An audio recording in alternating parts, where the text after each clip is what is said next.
jadi kan sekarang dilihat dari tanggal sekarang sudah hampir tanggal 25 ya, seperti memang setiap bulannya dan sesuai dengan peraturan juga mengatur bahwa kita itu kan harus melakukan membuat reja gitu. Nah, salah satunya adalah pembinaan. Nah di sini memang untuk pembinaan sesuai dengan IKI kita juga itu wajib ada satu pembinaan. Gitu. Nah untuk pembinaan di bulan depan saya merencanakan untuk melakukan pembinaan ke salah satu perusahaan di salah satu daerah di Kabupaten Bandung, Bu ya. Nah di sini di PTX, bahwa memang di sini kalau dilihat dari apa yang sudah saya pelajari sebelumnya, itu merupakan perusahaan jasa pengiriman jasa kurir di sini. Jadi mungkin saya akan melakukan pemeriksaan ke sana. Kalau dilihat memang di sini perusahaannya di WLKP secara berkala sudah melaporkan, hanya saja ini terakhir melaporkan itu di bulan kemarin gitu. Untuk bulan selanjutnya itu belum, maksudnya untuk di tahun selanjutnya itu belum melaporkan gitu karena sudah habis masa berlakunya dari situ. Dan kalau dilihat dari norma-norma normatif lainnya, dilihat dari WLKP ini jumlah tenaga kerjanya itu hanya sedikit dan juga si jaminan sosialnya sudah sesuai, sudah didaftarkan kalau kita melihat dari WLKP sendiri. Pengupahan itu sudah di atas, cuma yaitu untuk si WLKP-nya belum dilaporkan secara berkala. Jadi khawatirnya mungkin data-data yang ada di sini itu belum terupdate Bu, sehingga mungkin nanti pada saat pembinaan saya akan melakukan pembinaan terkait wajib lapor ini. Jadi yang tadi disampaikan kan untuk bulan depan berarti ya, untuk bulan Agustus itu yang melakukan pembinaan ya, Iya, melakukan pembinaan di perusahaan ini. Kenapa memilih perusahaan ini? Kan mungkin dari sekian 24 perusahaan ada beberapa mungkin perusahaan yang sama gitu dengan kondisi dengan perusahaan X ini tidak melakukan wajib lapor atau maksudnya tidak melaporkan kondisi ketenagaan ya, kalau misalnya tidak yang sudah terdata atau tidak melaporkan, kenapa ini harus mengambilnya perusahaan X untuk wajib lapor?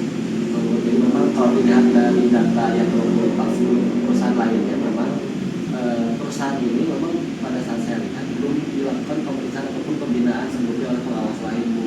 Sehingga mungkin ini bisa menjadi dasar saya kenapa memilih perusahaan ini. Jadi seperti itu kita alasannya. Tapi kalau misalnya dilihat kan wajib lapornya memang sudah ada ya, berarti untuk berkalanya saja nanti untuk disampaikan pembinaannya tadi termasuk nanti pembinaan dasar berarti ya. Maksudnya si perusahaan tidak update tim itu apa dan kendala dan sebagainya, menjadi Kang Adi Pak Adi yang menyampaikan kepada perusahaan dalam pembinaan itu ya. Ya betul Bu, karena memang kan secara ketentuan sih wajib lapor ini harus dilaporkan secara berkala 1 tahun sekali Bu ya. Jadi khawatirnya memang data-data yang di sini itu belum akurat gitu, seperti itu. Boleh, silakan nanti dilanjutkan saja buat rencana kerja untuk bulan depan. Itu perusahaan X ini sebagai target dari Pak Andri ini untuk dilakukan pembinaan. Terima kasih atas informasinya. Ya, sama-sama. Ini cukup sekian Bu ya untuk hari ini. Terima kasih. Sama-sama.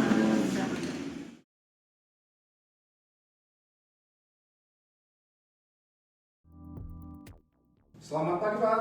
Selamat pagi. Silahkan duduk Pak. Siap, terima kasih Pak. Apa kabar Pak Handeka? Alhamdulillah baik.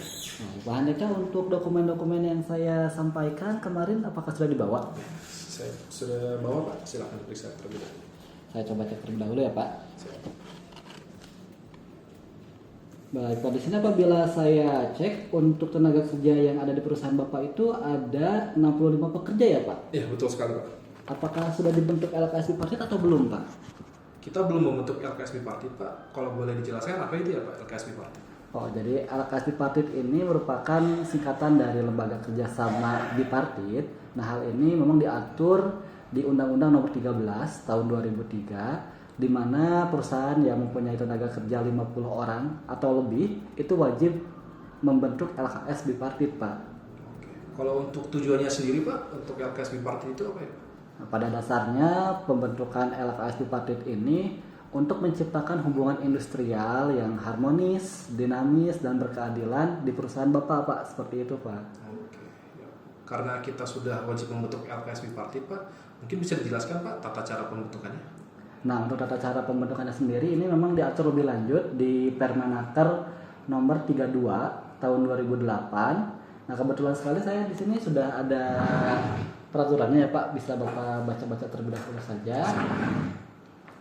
Pelajari terlebih dahulu. Nah, sambil membaca saya jelaskan lebih lanjut. Jadi memang LKS Bipartit ini mempunyai fungsi sebagai forum ataupun forum komunikasi, forum konsultasi yang antara pengusaha dan juga wakil pekerja, wakil serikat pekerja untuk menumbuhkan hubungan industrial yang memang untuk kelangsungan perusahaan itu sendiri, pertumbuhannya, perkembangan dan juga kesejahteraan pekerja tentunya Pak. Seperti itu. Kalau saya lihat Pak, di pasal 5 ini dinyatakan bahwa LKS Bipartit dibentuk oleh unsur pengusaha dan unsur pekerja dan atau serikat pekerja atau serikat buruh. Nah, di perusahaan kita kan belum ada serikat pekerja Pak. Itu bagaimana Pak? Nah, apabila memang belum ada serikat pekerja itu tidak apa-apa Pak. Jadi LKS Bipartit ini yang mewakilinya nanti itu merupakan pekerja yang memang dipilih secara demokratis Pak oleh pekerja lainnya. Jadi nanti dilakukan pemilihan, dilakukan secara demokratis dan dipilih siapa yang harus mewakili untuk menjadi anggota ataupun pengurusan LKS Bipartit Pak, seperti itu. Oke. Ketika kita sudah membentuk LKS Bipartit, kewajiban apa lagi Pak yang harus kita lakukan? Nah, di sini memang ada beberapa kewajiban yang harus dipenuhi apabila sudah dilakukan pembentukan LKS Bipartit. Yang pertama itu, apabila setelah dibentuk, itu harus diberitahukan untuk dicatat pada Dinas Tenaga Kerja setempat secara tertulis. Nah, baik secara langsung maupun tidak langsung dengan melampirkan berita acara pembentukan, lalu susunan pengurusnya, dan juga alamat perusahaan. Selambat-lambatnya 14 hari kerja. Dan pencatatan ini memang tidak dikenakan biaya sama sekali Pak. Nah, selanjutnya LKS Bipartit itu harus mengadakan pertemuan sekurang-kurangnya 1 kali dalam 1 bulan, atau memang misalkan ada yang dirasa perlu itu boleh dilakukan pertemuan lebih dari 1 kali dalam 1 bulan. Nah, jadi memang LKS Bipartit itu harus membuat agenda pertemuan secara periodik Pak. Nah, untuk yang selanjutnya, yang terakhir, pengurus LKS Bipartit itu wajib melaporkan kegiatannya kepada pimpinan perusahaan. Kemudian pimpinan perusahaan ini harus secara berkala 6 bulan sekali itu melaporkan ke Dinas Tenaga Kerja setempat Pak. Seperti itu Pak untuk kewajiban-kewajiban yang harus dipenuhi oleh LKS Bipartit. Oke, siap. Baik Pak, ada lagi yang bisa saya bantu Pak mengenai LKS Bipartit ini? Sudah sangat jelas Pak jelasannya. Baik Pak, saya harap apabila nanti memang sudah dibentuk LKS Bipartit ini di perusahaan Bapak dapat tercipta hubungan industrial yang harmonis, dinamis, berkeadilan, sehingga mendorong kinerja yang berdampak pada meningkatnya produksi di perusahaan Bapak. Oke, siap. Baik Pak. Terima kasih Pak. Sama-sama Pak.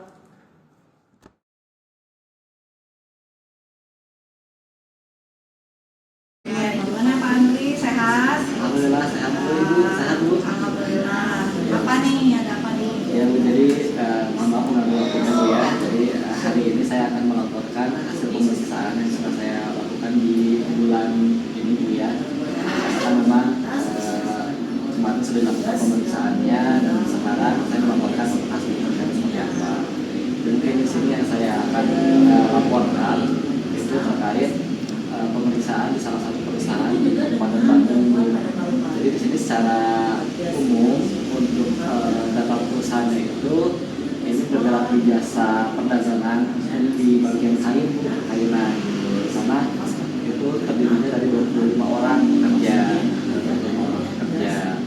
Nah, secara garis besar memang di sini untuk kondisinya memang terkategorikan sebagai perusahaan kecil Bu ya. Kecil, dan di sini untuk norma-norma ketenaga kerjaannya baik itu norma kerja ataupun norma K3 itu secara besar sudah dilaksanakan. Hanya mungkin ada beberapa catatan. Nah, di sini yang pertama catatannya adalah perusahaan ini memang belum melaporkan wajib lapor ketenaga kerjaan secara berkala, karena di sini untuk petugasnya ataupun pengurus dari WLKP-nya ternyata sudah keluar dan digantikan yang baru, sehingga memang ada kendala di hal tersebut, jadi tidak bisa melakukan pelaporan secara langsung. Yang pertama. Lalu yang kedua adalah di sini dari 25 orang memang semuanya sudah merupakan pegawai tetap, hanya saja di sini belum dibuatkan SK pengangkatannya, jadi hanya berusaha lisan saja. Nah di sini memang menjadi catatan juga untuk perusahaannya. Itu untuk catatan di norma kerjanya, karena untuk di norma kerja yang lain seperti pengupahan itu sudah sesuai, sudah ada perjanjiannya juga, meskipun memang semuanya sudah di atas USK sebenarnya, seperti itu. Aman lah ya. Aman. Lalu peraturan atasan juga sudah dibuat, jam kerjanya juga sudah sesuai, seperti itu. Untuk di norma ketiganya di sini memang ada beberapa catatan. Yang pertama itu untuk instalasi proteksi kebakaran memang sudah ada, seperti APAR, lalu ada juga di sana itu sprinkler gitu ya. Meskipun memang di sini karena masih ruko, tapi ada beberapa karena bagian dari ruko yang lain juga, jadi di situ ada juga sprinkler dan juga APAR gitu sudah disediakan. Gitu. Hanya saja memang untuk personilnya di sini karena sudah ada 25 orang, jadi memang ada ketentuan yang harus diikutkan, yang harus dilaksanakan oleh perusahaan, yaitu ada petugas kebakaran. Karena sesuai dengan peraturan di Kemenag 18699 itu setiap 25 orang dimana 2 orang berperan petugas kebakaran. Memang sana belum sama sekali ada pesan tersebut. Lalu satu lagi untuk catatannya adalah pemeriksaan kesehatan berkala. Di sana memang belum dilaksanakan sama sekali. Di sini kan memang perusahaan ini bergerak di bidang kain, di sini juga mungkin ada beberapa potensi-potensi terkait kesehatannya gitu. Di sini belum dilaksanakan sama sekali. Nah ini menjadi catatan, dan nanti pun hasil dari pemeriksaan ini akan dikeluarkan pada bisa seperti itu secara besarnya. Secara maksudnya di norma kerjanya hanya sama pengangkatan sama tadi aku Wajib lapor bersalahnya karena kendala-kendala tersebut. Kemudian peraturan perusahaan sudah memiliki atau sebenarnya memang belum sama sekali memiliki. Kan ada yang belum sudah memiliki tapi belum disahkan. Kan ada yang benar sama sekali belum memiliki gitu ya. Kan ada dua hal yang berbeda ya. Apakah sudah memiliki atau ternyata belum disahkan. Nanti kan regulasinya akan berbeda ya di nanti penuangan dalam apa namanya dasar hukum dalam nota pemeriksaan. Jadi nanti diberikan ya terima kasih ya laporan pemeriksaannya. Tapi nanti di nota pemeriksaannya dicek kembali dasar-dasar hukumnya tadi di norma ketiganya, norma kerjanya gitu ya. Nanti diperhatikan ya, jadi jangan salah nanti ketika penyampaian kepada perusahaan, karena produk hukum kita tuh produk dari pengawasan surat kerjaan itu kan suatu produk yang bisa nanti digugatnya kemudian hari ya, jadi takut nanti salah dalam penempatan pasal-pasal atau dasar hukum yang sudah ada. Nanti ya masukkan dari saja. Terima kasih atas laporannya gitu ya, nanti dilanjutkan saja membuat nota pemeriksaan dan dasar saya itu ya secara detail ya sebelumnya Baik Bu, terima kasih masukannya Bu, dan masukan juga sudah menerima saya untuk memperkenalkan laporan ini, dan mungkin nanti akan saya tindak lanjut sesuai dengan arahan.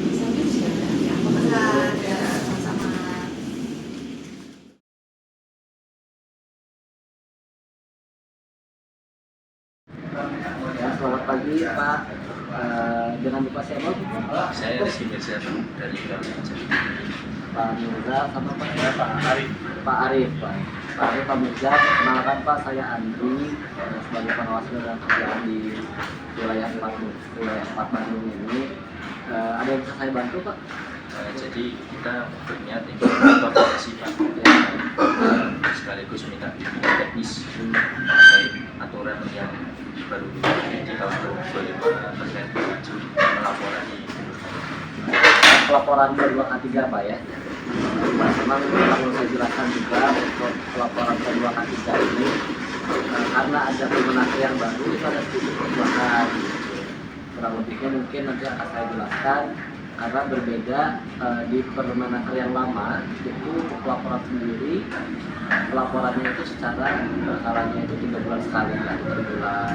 Sedangkan untuk di Permenaker yang baru Permenaker 13 tahun 2005 itu pelaporannya secara berkalanya 6 bulan sekali atau per semester gitu. Nah ini selain 6 bulan sekali bisa juga dilakukan pelaporan apabila diperlukan waktu-waktu. Contohnya misalkan karena ada suatu kejadian yang harus dilaporkan secara langsung gitu kan, ataupun ada kejadian yang lainnya seperti itu boleh dilaporkan sewaktu-waktu. Jadi ada 2 periode ya, ada yang memang per 6 bulan sekali, ada yang memang boleh sewaktu-waktu gitu. Laporannya kemana? Kalau misalkan di UKT 4 ini melalui sistem Pak ya. Lalu dan format laporannya ini yang perbedaan dengan Permenaker yang sebelumnya adalah kalau dulu memang tidak ada format laporan bakunya, saat ini di Permenaker terbaru itu ada format bakunya, ada di lampiran di Permenaker tersebut. Nah di sini saya jelaskan untuk laporannya sendiri memang di situ itu paling awal diawali dengan harus ada kopi surat pendahulu Pak ya, atau misalkan boleh diganti dengan saldo juga yang menggunakan bahwa identitas dari perusahaan tersebut gitu. Juga dicantumkan juga untuk nomor pelaporannya itu nomor berapa, lalu lampirannya ada berapa lampiran, lalu perihalnya terkait laporan kegiatan kedua ketiga. Itu mungkin cara administrasi di perusahaan seperti apa itu bisa komunikasikan saja dengan perusahaan bapak-bapak sekalian. Itu setelah itu baru di bawahnya itu harus ada tujuannya kepada siapa. Nah tulisan juga tujuan kepada, kalau kepada kami berarti kepada kepala UPTD, pengawasan dan penerimaan baru. Itu mungkin untuk yang paling awal data-data seperti itu. Selanjutnya itu harus dicantumkan juga periodenya. Tadi kan periode misalkan saat ini pertengahan tahun, nanti kan periode dari Januari sampai Juni gitu ya, itu dicantumkan juga. Nah setelah itu baru masuk ke laporannya. Itu ada 5 bagian Pak ya, ada data umum perusahaan, lalu data umum perusahaan itu kan ada terkait nama perusahaan, ada NIB, ABLI dan lain-lain. Itu ada 9 poin, itu harus dicantumkan sesuai dengan dokumen-dokumen yang ada gitu. ABLI dan NIB masuk kepada NIB gitu kan. Lalu misalkan ada juga di tenaga kerja, lalu ada bukti pasangan BPJS juga, nah, itu harus dilampirkan juga seperti itu. Itu poin yang pertama. Lalu ada poin yang kedua itu mengenai data K3. Data K3 itu ada 4 poin. Ada data personil K3-nya, lalu ada data kelembagaan selain P2K3, misalkan di perusahaan Bapak ada unit tanggap darurat, jadi juga dimasukkan seperti apa, atau ada unit-unit lain yang P2K3. Persatuan pegawai. Persatuan pegawai juga boleh Pak. Persatuan pegawai ini itu serikat maksudnya atau? Iya, serikat. Kalau serikat itu tidak perlu Pak, karena di sini kan unit ataupun kelembagaan yang kaitannya dengan K3 kami selain P2K3 gitu. Contohnya kan misalkan tadi unit tanggap darurat misalkan, ataupun unit-unit lain misalkan unit penanggulangan bencana misalkan seperti itu juga boleh dimasukkan. Kalau dari sisi kami itu jadi struktur organisasi di surat edaran sih. Surat edaran. Jadi dari pimpinan kami membentuk surat edaran terkait tim tanggap darurat itu. Oh gitu. Itu boleh juga Pak dimasukkan ke dalam data yang tadi, yang data K3 gitu ya. Itu bisa dimasukkan juga. Lalu data selanjutnya adalah data sarana dan prasarana apa saja Pak ya, pasti banyak kan Pak ya. Ada misalkan instalasi proteksi kebakaran, atau misalkan pesawat-pesawat yang digunakan, itu juga bisa dimasukkan. Lalu data kecelakaan kerja kalau ada, misalnya kalau tidak ada ya diingat saja, tapi kan poinnya tetap ada meskipun memang kecelakaan ataupun PHK-nya nggak ada gitu. Dituliskan saja bahwa tidak ada kalau tidak ada. Kalau ada ya didetailkan kapan terjadinya, apa kecelakaannya dan lain-lain. Kalau kita kebetulan ada ini syaratnya semua. Jadi mengajunya ke total jam kerja tanpa kecelakaan kerja. Oh gitu, itu juga boleh Pak, tapi itu periodenya sekitar 6 bulan Pak ya. Oh, Iya, karena kayak laporkannya itu 6 bulan ini. jadi periode pelaporan ya. Itu periode pelaporan. Itu untuk data yang poin yang B. Lalu poin yang C itu adalah kegiatan ketiganya. Dan ketika itu terkait rapat P2 K3 itu dicantumkan juga dilampirkan untuk notulennya, bukti dokumentasinya, absensi, dan kan rapat juga mesti tindakan sekali Pak ya dalam 6 bulan itu. Nah itu misalkan semuanya harus dilampirkan gitu untuk laporannya. Lalu kebijakan K3, programnya, lalu pelaksanaan itu kan terkait hampir sama dengan SMK 3 ya. Kalau SMK 3 itu kan dari kebijakan, dari perencanaan programnya, lalu pelaksanaan dan evaluasi. Nah itu mungkin di kegiatan K3 ini dalam format yang baru ini menegaskan bahwa SMK 3 itu harus diterapkan. Karena kan ada 100 orang ya, lebih dari 100 orang. Lalu poin selanjutnya adalah pemeriksaan, kemudian juga dicantumkan sudah ada Pak di sini untuk pelaporannya. Sudah ada ya. Kita melampirkannya itu surat keterangan uji visa ya. Nah, surat keterangan uji visa. Ini yang dilakukan dalam periode ini Pak ya, periode 6 bulan ini. Kalau yang periode ini belum ada. Belum ada visanya masih berlaku kan? Nah. Berlakunya 1 Mungkin kalau seperti itu dilaporkannya terkait hanya saja Pak tenggat waktunya kapan gitu. Tapi kalau misalkan ada ininya kegiatannya baru dilaporkan. Tapi kalau misalkan memang selama 6 bulan ini tidak ada kegiatan tersebut, dicantumkannya saja bahwa tenggatnya itu di bulan di semester selanjutnya seperti itu. Ya, hanya saja. Lalu selanjutnya adalah pelaksanaan pembinaan terkait juga ya, terus bisa. Lalu pelaksanaan identifikasi potensi bahaya itu yang penting ya. Identifikasi potensi bahaya harus dilaksanakan juga, ada kegiatannya, ada juga dokumentasinya. Mungkin itu secara berkala ya identifikasi bahayanya. Dan yang terakhir adalah kegiatan pelayanan kesehatan. Itu kan bisa mencakup ke pemeriksaan kesehatan berkala atau misalkan kesehatan khusus ulang ataupun misalkan ada pelayanan kesehatan lainnya itu juga bisa dicampurkan. Dan Tadi kalau ya kita kan ada PKK, Ya. laporan boleh dari itu aja. bisa Pak terkait dengan pelayanan kesehatan Pak ya. Karena di sana pun pasti ada dokter untuk pemeriksanya Pak ya. Ada. Nah, di sana juga ya juga data-data tersebut juga bisa dilampirkan. Nah, kemudian poin selanjutnya adalah hambatan.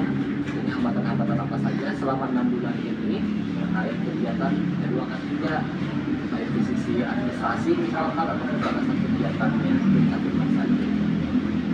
Dan poin terakhir adalah rekomendasi. Jadi rekomendasi terkait hambatan-hambatan yang dihadapi gitu. Jadi rekomendasinya apa nih? Agar hambatannya bisa terselesaikan seperti itu. Jadi sekarang tadi poin itu Pak yang harus dilaporkan. Dan seperti biasa itu laporannya harus ditandatangani ada tanggalnya juga, ditandatangani kapan, ditandatangani oleh ketua P2K3. Mungkin itu Pak untuk laporan terbaru di Permenaker terbaru juga di 13 tahun 2002. Ada pertanyaan sebelumnya Pak? 13 Pak ya. Baik Pak. Itu terima kasih.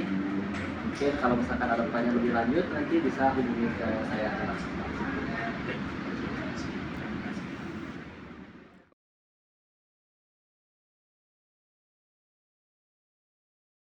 Ya, kali ini kita akan melakukan pemeriksaan terhadap alat bantu yang disebut dengan webbing sling. Nah, di sini ada webbing sling berwarna merah. Kita akan mengecek apakah webbing sling ini masih dalam tahap bagus atau tidak. Kita lihat dari apakah dapat gesekan, perubahan warna, perubahan bentuk akibat zat kimia atau kebakaran, terpotong atau hal lainnya. kita akan ukur berapa panjangnya, berapa tebal, dan juga berapa diameter, berapa lebarnya. Kita akan melakukan pengecekan terlebih dulu dari fisiknya, bahwa di sini dari jahitannya semua aman, tidak ada bekas jahitan, tidak ada bekas potongan, jahitannya aman. Karena ini masih relatif baru. Kita akan lanjut ke pengukuran. Secara visual dia akan juga kalau dilihat masih dalam jam 2 itu kita mengunci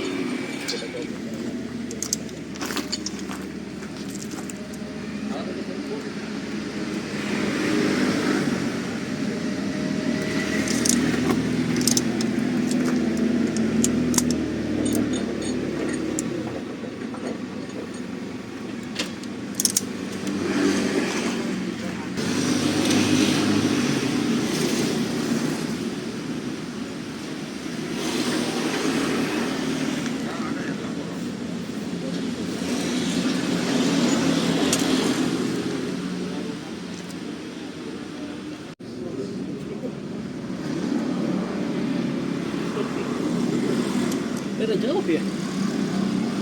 Bedanya jauh.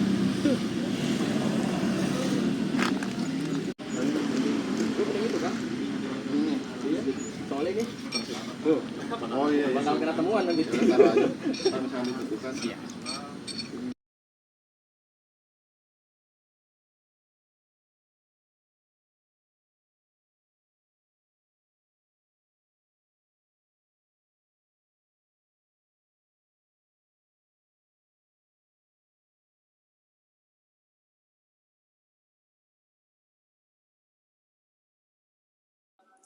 Bismillahirrahmanirrahim. Assalamualaikum warahmatullahi wabarakatuh. Ya, selamat siang Bapak Ibu. Mungkin di sini saya akan menjelaskan mengenai beberapa hal terkait tindak ataupun perilaku korupsi beserta juga dengan risikonya. Karena kita sebagai ASN dalam menjalankan amanah ini itu dituntut untuk mempunyai integritas yang tinggi gitu dalam setiap pekerjaan kita, dalam setiap pelaksanaan tugas yang diberikan oleh pimpinan ataupun atasan gitu. Nah, di sini memang ada beberapa perilaku terkait korupsi yang memang bisa terjadi di lingkungan kita sendiri. Fokusnya itu ada 5 jenis perilaku. Yang pertama itu adalah suap menyuap. Suap menyuap di sini biasanya yang terjadi itu adalah seperti kita menerima uang pelicin dalam tanda kutip untuk melancarkan proses perizinan, misalkan kalau misalkan dalam proses di ketenagakerjaan banyak pelayanan yang kita layani, nah itu suap menyuap itu pasti ada yang bisa terjadi gitu. Maka dari hal tersebut kita sebagai ASN harus memiliki integritas yang tinggi agar tidak terjadi hal seperti itu. Lalu yang kedua adalah gratifikasi, menerima parsel misalkan, lalu menerima fasilitas yang mewah dari klien, dari pihak pekerja ataupun dari pihak pemerintah, dari pihak perusahaan. Itu juga merupakan salah satu hal tindakan perilaku korupsi yang bisa terjadi juga. Selanjutnya penyalahgunaan wewenang, itu menggunakan fasilitas kantor atau aset negara untuk kepentingan pribadi atau kelompok di luar ketentuan dinas. Selanjutnya konflik kepentingan atau benturan dengan kepentingan.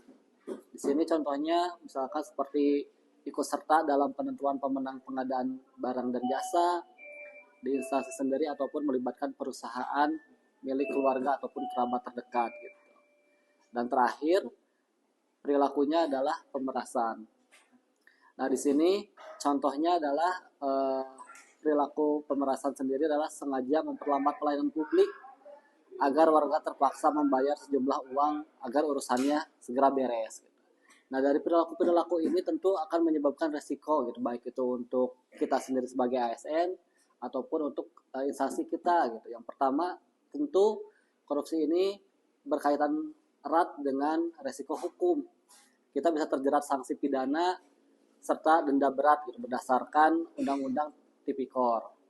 Yang kedua, itu bisa risiko administratif dan juga karir, pemberhentian secara tidak hormat serta hilangnya hak pensiun dan juga tunjangan. Lalu juga risiko sosial dan psikologis, menanggung aib dan stigma sosial negatif di tengah masyarakat serta rusaknya nama baik keluarga besar gitu. Dan terakhir, risiko yang bisa dihadapi yaitu adalah risiko sistemik, yaitu menghancurkan integritas institusi pemerintahan kita dan juga merusak kepercayaan publik terhadap pelayanan negara. Nah, mungkin itu risiko dan juga perilaku-perilaku yang harus kita hindari agar kita bisa melakukan setiap pekerjaan secara jujur, amanah, dan juga berintegritas. Mungkin seperti itu yang bisa saya sampaikan. Terima kasih. Assalamualaikum warahmatullahi wabarakatuh.